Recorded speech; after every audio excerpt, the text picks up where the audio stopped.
ల్యాబుల సర్టిఫికెట్లు కూడా పొందుపరిచి క్లీన్ చిట్లు ఇస్తే చంద్రబాబు నాయుడు గారు అనే వ్యక్తి, పవన్ కళ్యాణ్ అనే వ్యక్తి, నారా లోకేష్ అనే వ్యక్తి, ఇంకా ఇటువంటి అన్యాయస్తులు ఎవరైతే ఉన్నారో వీళ్ళంతా కూడా చేసిన తప్పుకు చంపలేసుకొని ప్రజలకు, వెంకటేశ్వర స్వామికి చేసిన తప్పులకు లెంపలేసుకొని క్షమాపణ కోరాల్సింది పోయి ఇదే చంద్రబాబు నాయుడు గారు, ఇదే లోకేష్ అనే చంద్రబాబు నాయుడు గారి కొడుకు, ఇదే పవన్ కళ్యాణ్ అనే ఇంకొక వ్యక్తి, వీళ్ళంతా కూడా కూడబలుపుకొని మళ్ళీ అదే అబద్ధాలను నిజమనిపించే విధంగా చెప్పాలని చెప్పి గోబల్స్ ప్రచారం చేయాలి అనే దుర్బుద్ధితో, దురాలోచనతో వక్రీకరిస్తూ ఏకంగా ఫ్లెక్సీలు పెడతారు. నేను అడుగుతా ఉన్నా, తప్పుడు సమాచారాలతో, తప్పుడు విషయాలతో, కుల మతాలను రెచ్చగొట్టే విధంగా అబద్ధాలతో ఫ్లెక్సీలు పెట్టే అధికారం ప్రజాస్వామ్యంలో ఎవరికైనా ఉందా అని అడుగుతా ఉన్నా. ఇదే మాదిరిగా మేము కూడా ఫ్లెక్సీలు పెడితే మీరు ఒప్పుకుంటారా అని అడుగుతా ఉన్నా ఇదే చంద్రబాబు నాయుడు గారిని. సూపర్ 6, సూపర్ 7 ఎన్నికలప్పుడు మోసం చేశావు, బాండ్లు ఇచ్చావు, సూపర్ 6, సూపర్ 7 అని చెప్పి ఎన్నికలప్పుడు చెప్పావు, ఎన్నికలు అయిపోయాక మోసం చేశావని చెప్పి ఫ్లెక్సీలు పెడితే ఒప్పుకుంటావా చంద్రబాబు అని అడుగుతా ఉన్నా. అబద్ధాలు చెబుతూ, వక్రీకరిస్తూ అన్యాయాలు చేస్తా ఉన్న ఈ వ్యక్తి మీద ఇలాంటివే ఇంకా ఎన్నైనా చేస్తూ ఫ్లెక్సీలు పెడితే ఒప్పుకుంటారా అని అడుగుతా ఉన్నాను. అబద్ధాలు చెబుతూ, మోసం చేస్తూ, వక్రీకరిస్తూ, దుర్బుద్ధితో ఫ్లెక్సీలు పెట్టి భావోద్వేగాలను రెచ్చగొట్టే కార్యక్రమం ఒకవైపున చేస్తూ, మరోవైపున చంద్రబాబు నాయుడు గారిని ఏకంగా సిబిఐ తన ఛార్జ్ షీట్ వేసిన నేపథ్యంలో ఎన్డీడీబీ, ఎన్డీఆర్ఐ రెండు కూడా ల్యాబ్ సర్టిఫికెట్లు ఎటువంటి గొడ్డు మాంసము, ఎటువంటి కొవ్వు, ఎటువంటి జంతువుల కొవ్వు, ఎటువంటి మాంసము, ఎటువంటిది లేదు అని చెప్పి ఇచ్చిన సర్టిఫికెట్లు ఒకవైపున ఇస్తే ఇదే పెద్ద మనిషి చంద్రబాబు నాయుడు గారికి క్షమాపణ చెప్పాల్సింది పోయి చంద్రబాబు నాయుడు గారిని ఎవరైనా ప్రశ్నిస్తే ఎందుకయ్యా ఈ అబద్ధాలు చెప్పావు, ఎందుకయ్యా ఇలా అన్యాయం చేశావు, ఎందుకయ్యా ఇలా వెంకటేశ్వర స్వామి ప్రసాదాన్ని, ఆ ప్రతిష్టను ఎందుకయ్యా దెబ్బతీశావు అని చంద్రబాబు నాయుడు గారిని ఎవరైనా గట్టిగా నిలదీస్తే, గట్టిగా ప్రశ్నిస్తే ఆయన చేసింది ఏమిటి? అంబటి రాంబాబన్న మీద దాడి. ఏ రకంగా దాడి చేశారు?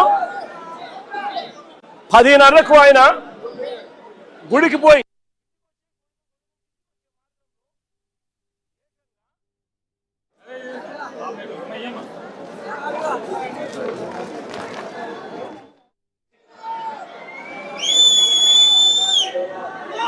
గుడిలో నుంచి ఆయన బయటకు వస్తా ఉంటే గుడి నుంచి మళ్ళీ ఆయన ఇంటికి వచ్చే మార్గంలో, గుడి నుంచి ఇంటికి వచ్చే మార్గంలో ఏకంగా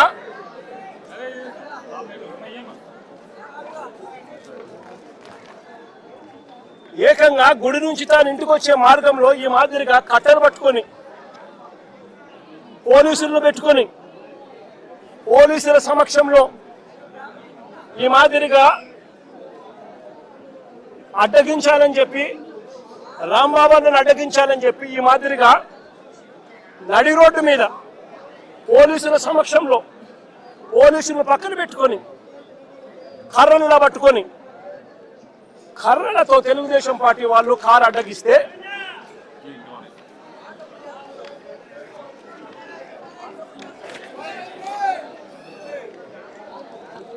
ఈ మాదిరిగా పోలీసులను పెట్టుకొని కర్రలతో ఈ మాదిరిగా కారు అడ్డగిస్తే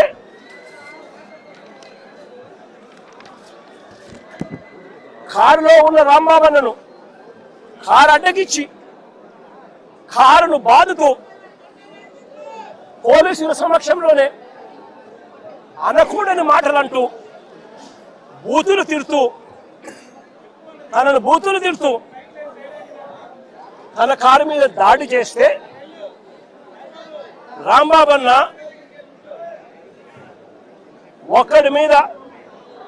ఒక కారు మీద ఇంతమంది దుండగులు వచ్చి బూతులు తిడుతూ పోలీసుల సమక్షంలో మీడియా కూడా తెలుగుదేశం పార్టీకి సంబంధించిన మీడియాను కూడా అక్కడే పెట్టుకొని వాళ్ళందరి సమక్షంలో బూతులు తిడుతూ రాంబాబు అన్న కారును అడ్డగిస్తే రాంబాబు అన్న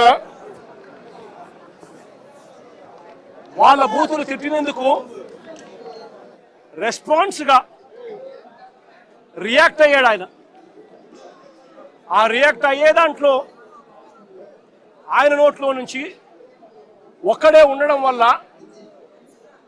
ఇంతమంది చుట్టుముట్టి ఆయనను కారును బాదుతా ఉన్నారు. ఒక వైపున ఆయన మీద దాడి జరుగుతూ ఉంది, మరోవైపున ఆయన తిరుగుతూ ఉన్నారు.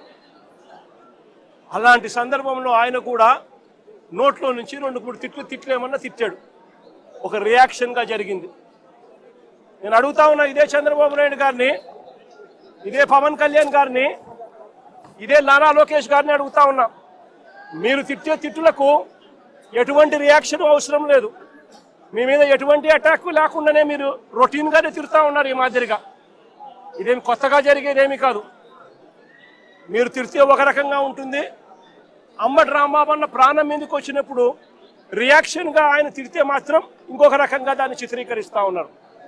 అయినప్పటికీ కూడా రాంబాబు అన్న ఇంటికి వచ్చి 10:30కు అది జరిగితే 10:30 ప్రాంతంలో అది జరిగితే ఆయన ఇంటికి వచ్చి 12 గంటలకు 1 గంటకు ఆ ప్రాంతంలో ఇంట్లో తాను ప్రెస్ మీట్ కూడా పెట్టి జరిగిన విషయమంతా కూడా వివరించి, ఆయన పెద్ద మనిషి కాబట్టి, సంస్కారం ఉన్న వ్యక్తి కాబట్టి ఆయన నేను తిట్టకుండా ఉండాల్సింది అని కూడా చింతిస్తూ చెప్పాడు.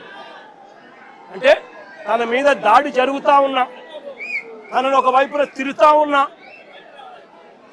అప్పుడు భావోద్వేగంలో ఆయన 2 తిట్లు తిట్టినందుకు ఇంటికి వచ్చి బాధపడి ప్రెస్ మీట్ పెట్టి మీడియా సమక్షంలో ఆయన దీనికి వివరణ ఇస్తూ, అయినా నేను తిట్టకుండా ఉండింటే బాగుండేది, నేను చింతిస్తున్నాను అని సంస్కారం కలిగిన వ్యక్తిగా అంబటి రాంబాబు అన్న వివరణ కూడా ఇచ్చాడు. అంతటి సంస్కారం ఉన్న వ్యక్తిని నిజంగా చేతనైతే పొగడాలి,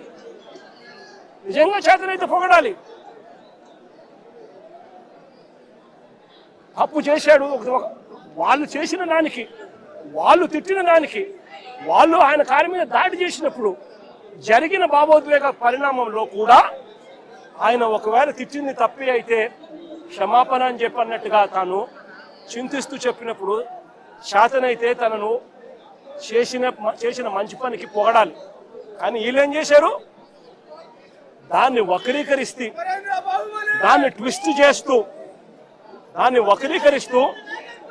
ట్విస్ట్ చేస్తూ ఏకంగా అంబటి రాంబాబును హత్య చేయడానికి,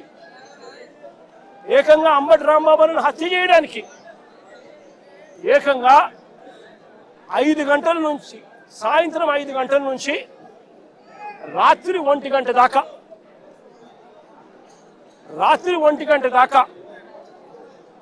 సాయంత్రం 5 గంటల నుంచి రాత్రి 1 గంట దాకా సాక్షాత్తు ఈవిడ ఎమ్మెల్యే గల్లా మాధవి ఇక్కడ మనుషులను వేసుకొని వచ్చి ఈవిడ ఆధ్వర్యంలోనే రాంబాబు అన్న ఇంట్లో దాడి, 5 కార్ల ధ్వంసం, అద్దాలు ఇంట్లో ఇరిగిపోయినాయి, సామాన్లు ఇంట్లో ఇరిగిపోయినాయి, పక్కనున్న ఆఫీసులో